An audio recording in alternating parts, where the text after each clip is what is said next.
Hey, what's up, everyone? Are you trying to add a quick thought or a song to your Instagram profile using the notes feature? It is a great way to share what you're up to, but if you don't know where to find it, it can be a little confusing.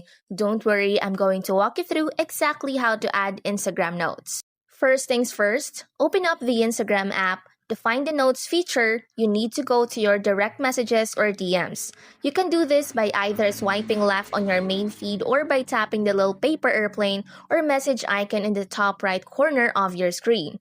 That's the only place you'll find the option to add a note. Once you are in your DMs, look at the very top of the screen. You should see a section with all the profile pictures of the people you follow. Your profile picture should be the first one in that line, with a little plus sign and the words leave a note underneath it. This is where you'll create your note.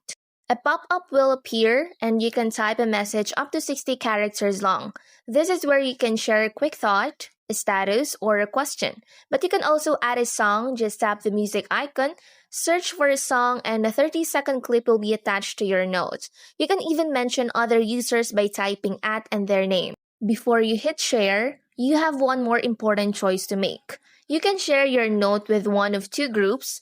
The first is followers you follow back, which includes all your mutuals. The second is your close friends list. This is the same list you use for your Instagram stories. Choose whichever group you want to share with, and then tap share in the top right corner. So there you have it. That's how to easily add a note on Instagram. It is fun, new way to connect with your friends. If this video was helpful, please give it a thumbs up and subscribe for more tips. Thanks for watching!